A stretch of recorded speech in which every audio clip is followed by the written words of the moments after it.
L'honorable député de Huntsic.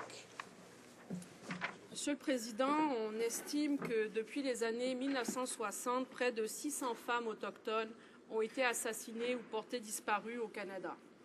L'Association des femmes autochtones du Canada affirme que de nombreux cas n'ont pas été documentés et que ce triste bilan serait bien plus élevé qu'il n'y paraît.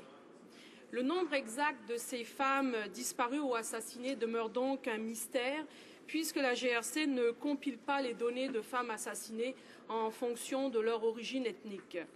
Monsieur le Président, dans le cadre du projet de recherche et d'éducation Sœurs par l'Esprit, l'Association des femmes autochtones du Canada a recueilli des renseignements sur le nombre démesurément élevé de femmes et de filles autochtones disparues et assassinées au Canada. Le rapport final de ce projet de recherche fait état de la disparition ou du décès de plus de 580 femmes et filles autochtones au Canada depuis 1960. Toujours selon ce rapport des Sœurs par l'Esprit, de ce nombre, 153 ont été assassinées entre 2000 et 2008. Donc, en 8 ans, 153 femmes autochtones ont été assassinées. En comparaison avec les femmes non autochtones, les femmes autochtones courent plus de risques d'être victimes d'un homicide. Elles représentent environ 10% du nombre total de femmes victimes d'homicide au Canada, bien qu'elles ne représentent en fait que 3% de la population des femmes du Canada. Elles courent également plus de risques d'être assassinées par un étranger et, le plus terrible, leur meurtrier a beaucoup moins de risques d'être condamné. Donc, Monsieur le Président, l'Association des femmes autochtones du Canada ne sont pas les seules à dénoncer cette situation. Amnesty International a publié 2 rapports, un en 2004, l'autre en 2009, sur la question des femmes autochtones portées disparues ou assassinées et parlait justement de la nécessité de protéger leurs droits.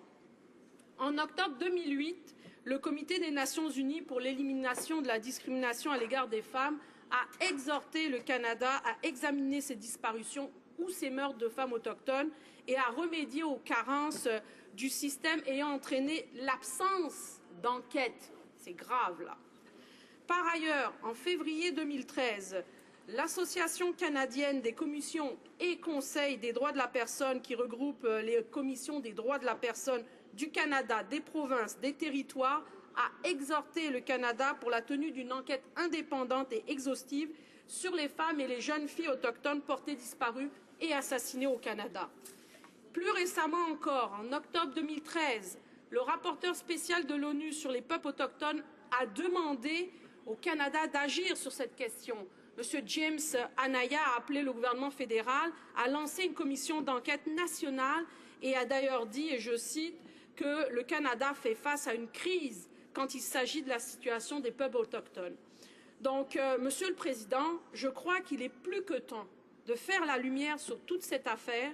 Les familles ont le droit de savoir et cette commission d'enquête sera importante pour nous permettre non seulement de comprendre ce qui se passe, mais surtout de faire en sorte que cela ne se reproduise plus jamais. Merci, Monsieur le Président. Le secrétaire parlementaire du ministre de la Justice. Merci, Monsieur le Président. Je remercie la députée de me donner l'occasion de préciser la réponse du gouvernement du Canada sur cette importante question. Le gouvernement est très préoccupé par le nombre inacceptable de femmes et filles autochtones disparues et assassinées. Cette préoccupation est partagée, je sais, par bien des Canadiens et par les députés ici présents, quelle que soit leur affiliation politique. Et je suis d'accord pour dire que cette situation est inacceptable.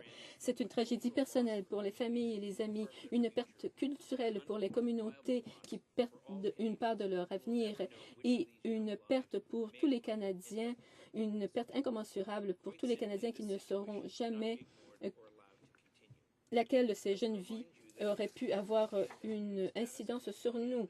On ne peut faire fi de cette situation et elle ne peut persister. Je vous rappelle que c'est le gouvernement du Canada, par l'entremise de Conditions féminines Canada, qui a financé la première étude menée par l'Association des femmes autochtones du Canada en vue de déterminer l'envergure des morts et disparitions. L'étude a démontré qu'un nombre alarmant de femmes et filles autochtones assassinées et disparues ont été assassinés et disparus, et le gouvernement a reconnu la gravité de cette tragédie et a pris des mesures concrètes. C'était en 2010. Le gouvernement du Canada a engagé 25 millions de dollars sur 5 ans dans une stratégie en 7 étapes pour améliorer la sécurité des femmes et filles autochtones et pour que le système de justice et le système d'application de la loi soient mis en mesure de répondre, d'intervenir dans ces cas-là. La réponse du gouvernement s'inscrit dans le contexte des autres investissements faits par le gouvernement du Canada pour s'attaquer aux causes de cette violence. Et j'ai déjà fait état, Monsieur le Président, du travail important de l'Association des femmes autochtones du Canada. Leurs travaux se fondent sur d'autres, 45 autres études, y compris la commission d'enquête sur la justice autochtone au Manitoba de 1999, la Commission royale sur les peuples autochtones de 1996, la Fondation autochtone de guérison, le comité de la condition féminine de la Chambre des communes et la commission d'enquête sur les femmes disparues de la Colombie-Britannique. Le gouvernement s'est engagé à prendre des mesures concrètes et à renouveler son engagement dans le plus récent discours du trône. J'ai bien hâte d'en voir le rapport du comité spécial sur la violence faite aux femmes en mars. Monsieur le Président, j'aimerais revenir sur le fait qu'après avoir rencontré des représentants du gouvernement du Canada, des provinces, des chefs des Premières Nations et des membres des peuples autochtones du Québec, de l'Ontario et de l'Ouest du pays, le rapporteur spécial de l'ONU, pas plus tard qu'en octobre 2013, a invité le Canada à mettre sur pied une commission d'enquête nationale pour faire la lumière sur cette affaire. J'entends mon collègue lorsqu'il dit que le gouvernement est préoccupé par cette situation et que cette situation est inacceptable. Mais ce que ces femmes-là veulent savoir, ce que toutes ces institutions qui ont déjà interpellé le gouvernement, que ce soit Amnesty International, que ce soit l'ONU, que ce soit la Commission des droits de la personne du Canada, que ce soit l'Association des femmes autochtones du Canada et même du Québec, ce qu'ils veulent savoir, c'est quand que le gouvernement fédéral va mettre sur pied une commission d'enquête nationale pour faire la lumière sur cette affaire. Quand? On veut une date, tout simplement. Merci, Monsieur le Président. L'honorable secrétaire parlementaire. Le secrétaire parlementaire. Merci, Monsieur le Président. Je tiens à être très clair. Je suis heureux que les ministres fédéraux, provinciaux et territoriaux ont déclaré que c'était une priorité pour la justice, la sécurité publique, les affaires autochtones et la condition féminine. Grâce aux nombreux rapports, aux nombreuses études et aux nombreuses recommandations, les membres des collectivités et les familles des femmes et filles assassinées et disparues ont déjà une bonne idée de ce qui doit changer. Le gouvernement a pris des mesures concrètes pour s'attaquer au problème et a renouvelé son engagement dans le discours du trône le plus récent. J'attends avec impatience le rapport du comité spécial sur la violence faite aux femmes autochtones qui sera déposé en mars. Je siège à ce comité qui étudie cette question en détail. Il y aura donc des recommandations qui seront formulées dans ce rapport. L'Association des femmes autochtones nous a prodigué des conseils et j'ai bien hâte au dépôt de ce rapport. Merci, Monsieur le Président.